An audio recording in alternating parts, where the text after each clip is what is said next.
ಏನೋ ಪಾಠ ಮಾಡ್ತೀನಿ ನಾನು.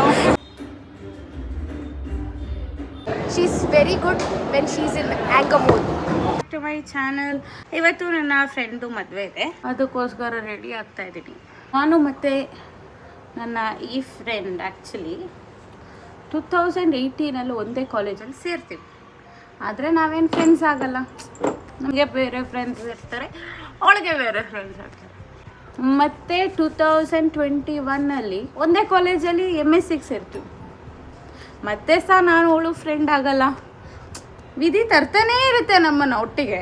ಬಟ್ ನಮಗೆ hey you are not the one ಅಂತ ಕಳಿಸ್ತಾ ಇರ್ತೀವಿ, ಆಯಿತಾ. ಮತ್ತು 2024 ಒಂದು ಕಡೆ ಕೆಲ್ಸಕ್ಕೆ ಸೇರ್ತೀನಿ. ಅದೇ ಜಾಗಕ್ಕೆ ಅವಳು ಮತ್ತೆ ಬರ್ತದೆ. ಇದೇನಿದು ಎಷ್ಟೇ ಮಾಡಿದ್ರು ಮತ್ತೆ ಹಿಂದೆ ಬರ್ತಾ ಉಂಟಲ್ಲ, ಹೋಗ್ಲಿ ಬಿಡು ಪಾಪ ಅಂತ ಇನ್ನೊಂದು ಚಾನ್ಸ್ ಕೊಟ್ಟರೆ turned out to be a very good friendship. ಅಂದರೆ ಜಾಸ್ತಿ ಫ್ರೆಂಡ್ಸ್ ಮಾಡ್ಕೊಂಡವ್ರನ್ನ ಯಾವತ್ತೂ ಕಳ್ಕೊಳ್ಳಲ್ಲ. ಸೊ ಆ ಥರ ಬಿಲ್ಡ್ ಆಗಿದ್ದು ಒಂದು ಫ್ರೆಂಡ್ಶಿಪ್. ಅಂದ್ಕೊಂಡಿರಲಿಲ್ಲ ಅವಳು ಮದುವೆಗೆ ನಾನು ಬ್ರೈಟ್ಸ್ ಮೇಡ್ ಆಗ್ತೀನಿ ಅಂತ. I never thought. Okay, so ಇವಾಗ ನಾನು ಅದಕ್ಕೆ ರೆಡಿ ಆಗ್ತಾಯಿದ್ದೀನಿ. So excited, I am so happy for her. And twist ಏನು ಅಂತಂದರೆ ಅದೆಲ್ಲ ಹೇಳ್ಬಾರ್ದು ಅಂದಿದ್ದಾರೆ. ಸರಿ, ಹೇಳಲ್ಲ. ಓಕೆ, ಇವಾಗ ನಾವು ರೆಡಿ ಆಗಿಬಿಟ್ಟು ತುಂಬ ಪ್ರೊಸೀಜರ್ಸ್ ಇದೆ ಗೈಸ್. Bryde's made. ನಾವು ಬ್ರೈಡ್ಸ್ ಮೇಡ್ ಅಂದರೆ ಎಲ್ರಿಗೂ ಗೊತ್ತಿರುತ್ತೆ, ಗೊತ್ತಿಲ್ಲದೆ ಇರೋರಿಗೆ ಮದುವೆ ಹುಡುಗಿ ಜೊತೆ ಒಂದು 4 ಹುಡುಗಿರು ಇರ್ತಾರೆ, ಆಯಿತಾ. ಅವ್ರು ಬಾಲದ ಥರ ಅವಳಿಗೇನಾದ್ರು ಬೇಕಾದರೆ ಸರಿ ಮಾಡಿಕೊಂಡು ಒಂದೇ ಥರ ಯೂನಿಫಾರ್ಮೆಲ್ಲ ಹಾಕ್ಕೊಂಡು ಮೇಡ್ ಅಂದ್ರೇನು, ಕೆಲಸದವರು.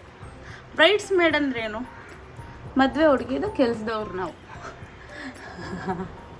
ಓಕೆ, ನನ್ನ ಬ್ರೈಡ್ಸ್ ಮೇಡು ಅವಳು ಆಗ್ತಾಳೆ ಅಂದ್ಕೊಂಡಿದ್ದೆ. ಬಟ್ ಅಂದರೆ ನನಗೂ ಮದುವೆ ಆಗದಿರೋ ಹುಡುಗಿರನ್ನ ಬ್ರೈಡ್ಸ್ ಮೇಡ್ ಮಾಡೋದು. ಸೊ ನನ್ನ ಮದುವೆಗೆ ಅವಳಿಗೆ ಬ್ರೈಡ್ಸ್ ಮೇಡ್ ಆಗೋಕ್ಕಾಗಲ್ಲ. ಸೊ 4 ಜನ ಬ್ರೈಡ್ಸ್ ಮೇಡ್ ಒಳಗೆ, ಅದ್ರಲ್ಲಿ ನಾನು ಒಬ್ಬಳು. ಇಮ್ಯಾಜಿನ್ ಮಾಡಿ ನನ್ನ ಜಾಗ ಎಲ್ಲಿ ಇಟ್ಟಿದ್ದಾಳೆ ಅಂತ ನೋಡಿ. ರೆಡಿ ಆಗಿಬಿಟ್ಟು ಬ್ಲೋ ಡ್ರೈ ಮಾಡಿಸ್ಕೊಳ್ಳೋಣ ಅಂತ ಇದ್ದೀನಿ ನಾನು. ಫುಲ್ ಡೇ ಓಡಾಡ್ತಾ ಇರಬೇಕಲ್ಲ ಅವಳಿಂದೆ. ಏನು ಬೇಕು ಶಿಫಾ, ಅದ ಅಂತ. So this is the dress. ಹೆಂಗೆ ಸಕ್ಕತ್ತಾಗಿದೆ ಅಲ್ವಾ, ಬಟರ್ಫ್ಲೈ ಥರ ಕಾಣ್ತಾ ಇದ್ದೀನಿ ನಾನು.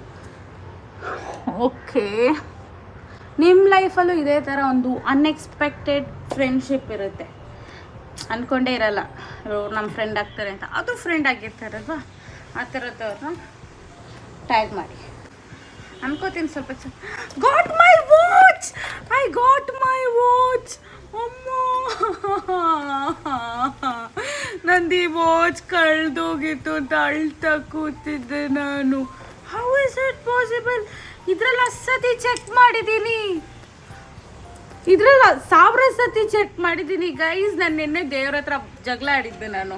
ನನಗೆ ವಾಚ್ ಬೇಕು, ಇದು ನಾನು ಕಷ್ಟಪಟ್ಟು ದುಡ್ದಿರೋ ದುಡ್ಡು. ಓಕೆ, ನಾನು ಈ ವಾಚ್ ಹೆಂಗೆ ತೊಗೊಂಡಿದ್ದೀನಿ ಅನ್ನೋ ಸ್ಟೋರಿ ಹೇಳ್ತೀನಿ. ಸುಮಾರು 2020ನೇ ಇಸವಿಯಲ್ಲಿ ಕೊರೋನಾ ಅನ್ನೋ ಮಹಾಮಾರಿ ನಮ್ಮೆಲ್ಲರಿಗೂ ಓವರ್ ಆಯಿತು ಸ್ವಲ್ಪ. ಓಕೆ, 2020 ಕೋವಿಡ್ ಅನ್ನೋದು ಬಂದಿತ್ತು, ನೆನಪಿದ್ರೆ ನಿಮ್ಮೆಲ್ರಿಗೂ ಆಫ್ಕೋರ್ಸ್ ನೆನಪಿರುತ್ತೆ. ಸುಮ್ಮನೆ ಓವರ್ ಆ್ಯಕ್ಟಿಂಗ್ ಮಾಡ್ತಾಯಿದ್ದೀನಿ. ಸೊ ಅವಾಗ ನಾನು ಮನೇಲಿದ್ದಾಗ ಏನು ಮಾಡ್ತಾರೆ ಜನ, ಕೆಲಸ ಮಾಡ್ತಾರೆ ಅಲ್ವಾ.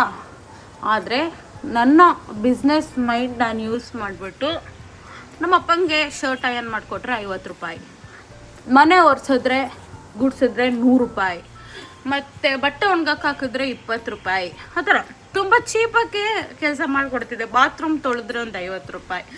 ಈ ಥರ ಕಷ್ಟಪಟ್ಟು ಆಮೇಲೆ ಅಂಗಡಿಗೆ, ಅದು ನನ್ನ ಸ್ವಲ್ಪ ಸ್ಟ್ಯಾಂಡರ್ಡ್ ಕೆಲಸ. ಅಂಗಡಿಗೆ ಹೋಗಿ ಕೂತ್ರೆ ಒಂದು ಒಳ್ಳೆ ವ್ಯಾಪಾರ ಆದರೆ ಒಂದು 200 ರೂಪಾಯಿ, ಒಳ್ಳೆ ವ್ಯಾಪಾರ ಆಗಿಲ್ಲ ಅಂದರೆ 100 ರೂಪಾಯಿ. ಆ ಥರ ಕಷ್ಟಪಟ್ಟು ಕೆಲಸ ಮಾಡಿ ಮಾಡಿ ಮಾಡಿ ಕಷ್ಟಪಟ್ಟು ನನಗೆ ಇವಾಗ ಇದಕ್ಕೆ ಬರೀ ಇಷ್ಟು ಸ್ಕೋಪ ಅಂದರೆ ಇದಕ್ಕೆ 7000 ರೂಪೀಸ್ ಆಗಿತ್ತು 2020. ಸೊ ಕಷ್ಟಪಟ್ಟು ನಾನು ಒಂದೊಂದು ಮನೆ ಕೆಲಸ ಮಾಡಿ ಮಾಡಿ ಮಾಡಿ ಗಳಿಸಿದ್ದು ವಾಚು ಕಾಣಿಸ್ತಾ ಇಲ್ಲ ಅಂತಂದಾಗ ತುಂಬ ಬೇಜಾರೈತಿ. ಇನ್ನೊಂದು ತಗೋಬೋದು ನನಗೆ. ಆ ಲವ್, ಆ ಕಷ್ಟ, ಆ ಬಟ್ಟೆ ಹೋಗ್ತಿದ್ದು ಬೆವರು, ಆ ಮನೆ ಗುಡಿಸಿದ ಬೆವರು, ಅದಕ್ಕೆ ತುಂಬ ಬೇಜಾರಲ್ಲಿದ್ದೆ. ದೇವ್ರ ಹತ್ರ ಜಗಳ ಆಡಿದ್ದೆ. ಮಾತಾಡ್ಸಲ್ಲ ನಾನು, ವಾಚ್ ಉಟ್ಕೊಟ್ಟಿಲ್ಲ ಅಂದರೆ ಅಂತ. ಸೊ ಬೆಳಗ್ಗೆ ದೇವರು ಬಂದುಬಿಟ್ಟು ನನ್ನ ಪೌಚಲ್ಲಿ ಇಟ್ಟಿದ್ದಾರೆ. Thank you. Okay okay guys, ನಾನಿನ್ನು ಸಲೂನ್ಗೆ ಹೋಗ್ಬಿಟ್ಟು ಬ್ಲೋ ಡ್ರೈ ಮಾಡಿದ್ರೆ ನಾನು ಲಿಪ್ಸ್ಟಿಕ್ ಹಾಕ್ಬಿಡ್ಲ ಇವಾಗಲೇ. ಆದರೆ ನನ್ನ ಲಿಪ್ಸ್ಟಿಕ್ಕೇ ಕಾಣ್ತಿಲ್ಲ, ಎಲ್ಲಾಯ್ತು ನನ್ನ ಲಿಪ್ಸ್ಟಿಕ್. ಓಕೆ ನೋಡ್ತೀನಿ. ಅಲ್ಲಿಂದ ಸಲೂನ್ಗೆ ಹೋಗ್ಬಿಟ್ಟು ಹೇರ್ನ ಬ್ಲೋ ಡ್ರೈ ಮಾಡಿಸ್ಕೊಂಡೆ. ತುಂಬ ಚೆನ್ನಾಗಿ ಕೂತಿತ್ತು ಮಾತ್ರ. ಅಷ್ಟು ಚೆನ್ನಾಗಿ ಕಾಣುತ್ತೆ ಅಂತ ಗೊತ್ತಿರಲಿಲ್ಲ, ಸುಮ್ಮನೆ ಇರಲಿ ಅಂತ ಹೇಳ್ಬಿಟ್ಟು ಫಸ್ಟ್ ಟೈಮ್ ನಾನು ಆ್ಯಕ್ಚುಲಿ ಟ್ರೈ ಮಾಡಿಸಿದ್ದು ಈ ಥರ. ತುಂಬ ಚೆನ್ನಾಗಿ ಕೂತಿತ್ತು ಕೂದಲು. ನನಗೆ ನೋಡಿಬಿಟ್ಟು ನಾನೊಂದು ಪ್ರಿನ್ಸೆಸ್ ಥರ ನಾನು ಫೀಲ್ ಮಾಡ್ಕೋತಾ ಇದ್ದೆ. ನಾಚಿಕೆ ಎಲ್ಲ ಆಗ್ತಾಯಿತ್ತು ನನಗೆ. ಹೆಂಗೆ ಕಾಣಿಸ್ತಾ ಇದ್ದೀನಿ, ನಾಚಿಕೆ ಆಗ್ತಾಯಿದೆ. ನೀವು ಕಮೆಂಟ್ ಮಾಡಿ ನಾನು ಹೆಂಗೆ ಕಾಣ್ತಾ ಇದ್ದೀನಿ ಅಂತ. ಅಲ್ಲಿಂದ ಡೈರೆಕ್ಟಾಗಿ ನಾನು ಚರ್ಚ್ಗೆ ಹೋದೆ. ಅಷ್ಟೊತ್ತಿಗೆ ನೋಡಿದ್ರೆ ಬ್ರೈಡ್ ಗ್ರೂಮ್ ಎಲ್ಲ ರೆಡಿಯಾಗಿ ನಿಂತ್ಬಿಟ್ಟಿದ್ದಾರೆ. ಹೆಂಗೋ ಟೈಮಿಗೆ ಕರೆಕ್ಟಾಗಿ ಹೋಗಿದ್ದೆ. ಅದಾದಮೇಲೆ ಎಲ್ಲ ಆಯಿತು, ಅಲ್ಲಿ ತಾಳಿ ಕಟ್ಟಿದ್ರು. ಆ್ಯಂಡ್ ಫಸ್ಟ್ ಟೈಮ್ ನನ್ನ ಲೈಫಲ್ಲಿ ಬೇರೆಯವ್ರ ಮದುವೆ ಆಗ್ತಾ ಇರೋದಕ್ಕೆ ನನ್ನ ಕಣ್ಣಲ್ಲಿ ಆನಂದ ಬಾಷ್ಪ ಬಂತು. ಅವಳ ಕಣ್ಣಲ್ಲಿ ನೀರು ನೋಡಿದ್ದಕ್ಕೆ ನಾನು ಹತ್ನೋ ನನಗೆ ಗೊತ್ತಿಲ್ಲ. I was so happy for them, ಅಷ್ಟೇ ನನಗೆ ಹೇಳೋಕ್ಕಾಗುತ್ತೆ. ಅವ್ರು ಯಾವಾಗಲೂ ಇದೇ ಥರ ಖುಷಿಯಾಗಿ ನಗ್ನಗ್ತಾ ಇರಲಿ ಅಂತ ನೀವೆಲ್ಲರೂ ಆಶೀರ್ವಾದ ಮಾಡಬೇಕು, ಓಕೆನಾ? ನಾವು ಬ್ರೈಡ್ಸ್ ಮೇಡ್ಸ್ ಇಷ್ಟು ಚೆನ್ನಾಗಿ ರೆಡಿ ಆದಮೇಲೆ ನಾವು ವೀಡಿಯೋ ಮಾಡಿಲ್ಲ ಅಂದರೆ ಸರಿ ಹೋತಾ. ಅದಕ್ಕೆ ಸಿಕ್ಕಿದ ಗ್ಯಾಪಲ್ಲೆಲ್ಲ ಹೋಗೋಗಿ ವೀಡಿಯೋ ಶೂಟ್ ಮಾಡ್ತಾಯಿದ್ವಿ. ಇವಾಗ ಚರ್ಚಲ್ಲೆಲ್ಲ ಮುಗೀತು, ಒಂದಷ್ಟು ಫೋಟೋಸ್ ಎಲ್ಲ ತೆಗೆಸ್ಕೊಂಡ್ವಿ. ಇವಾಗ ನಾವು ರಿಸೆಪ್ಷನ್ ಆಗೋ ಕಡೆಗೆ ಹೋಗ್ತಾ ಇದ್ದೀವಿ. ಹೋಗೋಕ್ಕೂ ಮುಂಚೆ ನಂದು ಒಂದು ಇನ್ನೊಂದೆರಡು ಫೋಟೋ ಬೇಕಿತ್ತು ಅಂತ ಆಸೆ ಇದೆ. ಯಾರು ಸಿಗ್ತಾನೇ ಇಲ್ಲ ಫೋಟೋ ತೆಗಿಯೋಕ್ಕೆ. ಇಷ್ಟು ಚೆನ್ನಾಗಿ ರೆಡಿ ಆಗಿಬಿಟ್ಟಿದ್ದೀನಿ, ಆದರೂ ಯಾರು ಫೋಟೋ ತೆಕ್ಕೊಡ್ತಾ ಇಲ್ಲ. ಕಾಡಿಬೇಡಿ ಯಾರನ್ನಂತದ್ದು ಫೋಟೋ ತೆಗೆಸ್ಕೋತೀನಿ, ನಾನು ತೆಗೆಸ್ಕೊಳ್ದೆ ಹೋಗಲ್ಲ. So this is how I look. ನನಗೆ ನರ್ಮೆಲ್ಲ ಮಾಡ್ತೀನಿ ನೋಡಿ. ಓಕೆ, ಎಲ್ಲ ತುಂಬ ಚೆನ್ನಾಗಾಯಿತು. ಆ್ಯಂಡ್ ಫಸ್ಟ್ ಟೈಮ್ ಇದುವರೆಗೂ ನಾನು ಅದರ ಹತ್ರದವ್ರ ಮದುವೆಗೆಲ್ಲ ಹೋಗಿದ್ದೀನಿ, ಬಟ್ ಐ ಡೋಂಟ್ ನೋ. ಒಬ್ಬೊಬ್ಬಳೆ ಮಾತಾಡ್ತಿದೆಯಲ್ಲ ಅಂತೆ. ಹೌದು, ವ್ಲಾಗ್ ತೆಗಿತೆ. ಥ್ಯಾಂಕ್ ಯು ಗೆಸ್ಟ್ ಅಪಿಯರೆನ್ಸ್ ಕೊಟ್ಟಿದ್ದಕ್ಕೆ. ಸೊ ಏನು ಹೇಳ್ತಾಯಿದ್ದೆ, ಇದೇ ಫಸ್ಟ್ ಟೈಮ್ ನನ್ನ ಲೈಫಲ್ಲಿ ಇನ್ನೊಬ್ಬರು ಮದುವೆ ಆಗೋದು ನೋಡಿ ನನ್ನ ಕಣ್ಣಲ್ಲಿ ನೀರು ಬಂತು. ಯಾಕೆ ಇಮೋಷ್ನಲ್ ಆದ ಗೊತ್ತಿಲ್ಲ, ನನಗೆ ಅಳು ಬಂತು. ಫುಲ್ ಗೂಸ್ ಬಂಪ್ಸ್ ಎಲ್ಲ ಬಂತು. ಯಾಕೆ ನನಗೆ ಗೂಸ್ ಬಂಪ್ಸ್ ಬಂತು ಗೊತ್ತಿಲ್ಲ. ಅವಳು ಮದುವೆ ಆಗ್ತಿರೋದಕ್ಕೆ ಮೇ ಬಿ ಸ್ಟ್ರಾಂಗ್ ಫ್ರೆಂಡ್ಶಿಪ್ ಇದ್ದಲ್ವ, ಅದಕ್ಕೆ ಇರ್ಬೋದು. ನನಗೆ ಫುಲ್ ಆನಂದ ಬಾಷ್ಪ ಬಂತು. ತುಂಬ ವರ್ಷ ಎಲ್ಲ ಸುಖ ಖುಷಿ ಎಲ್ಲನೂ ಇರಲಿ, ನೆಮ್ಮದಿ ಎಲ್ಲ ಲೆಟ್ ಹರ್ ಬಿ ಹ್ಯಾಪಿ ಅಂತ ಬೇಡ್ಕೊಳ್ಳೋಣ. ಓಕೆ, ಅಲ್ಲೋಗಿ ಡ್ರೆಸ್ ಚೇಂಜ್ ಮಾಡಬೇಕು ಮತ್ತೆ. ಹೇ ಬ್ರೈಡ್, ಒಂದು 10 ವರ್ಷ ಬಿಟ್ಟು ನಾನು ಯೂಟ್ಯೂಬಲ್ಲಿ ನೋಡು ವೀಡಿಯೋಸ್ ಇರೋದು. So pretty. Thank you. ಆ ಡ್ರೆಸ್ ಚೇಂಜ್ ಪ್ರಾಸೆಸ್ ಇದೆ ನೋಡಿ, ಅಪ್ಪ ಅದರಷ್ಟು ಸ್ಟ್ರೆಸ್ಫುಲ್ ಜಾಬ್ ಇನ್ನೊಂದಿಲ್ಲ. ಒಂದು 10 ಮಿನಿಟ್ಸ್ 15 ಮಿನಿಟ್ಸಲ್ಲಿ ಕಂಪ್ಲೀಟ್ ಔಟ್ಫಿಟ್ ಚೇಂಜ್ ಮಾಡ್ಕೊಂಡು ಬರೋದು ಇಸ್ ನಾಟ್ ಈಸಿ. ಓಕೆ, ಇವರೆಲ್ಲ ನಮ್ಮ students. Hello.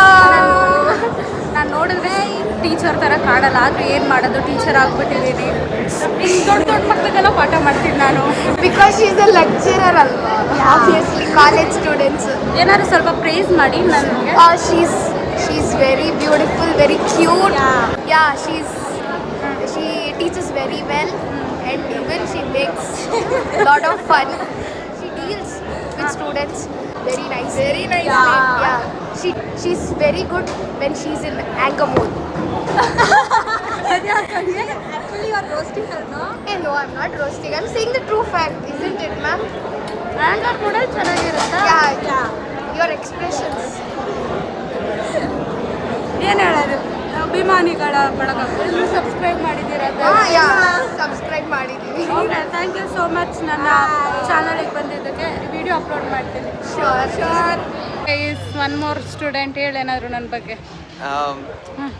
More than ma'am, she's my sister, like my Shifali ma'am. I'm lucky to have her. As a ಟೀಚರಾ? No, like a sister. Oh my god. Okay, ಹ್ಯಾಪಿಯಾ? And ಇದು ನಮ್ಮ second outfit. Welcome to Grishma's vlog. My YouTube channel. Please subscribe ಮಾಡಿ ಎಲ್ಲರೂ. Grishma's vlog. Welcome to Christmas vlog. Subscribe. Please leave a like. Button. ಊಟ ಎಲ್ಲ ಮಾಡಾಯಿತು, wish ಮಾಡಿ ಆಮೇಲೆ ಅವರಿರೋ ತನಕ ಇದ್ಬಿಟ್ಟು ಆಮೇಲೆ ಹೋಗೋದು. ಹುಡ್ಗಿನ ಕಳಿಸ್ಕೊಟ್ಬಿಟ್ಟು ಓಕೆ ಬಾಯ್.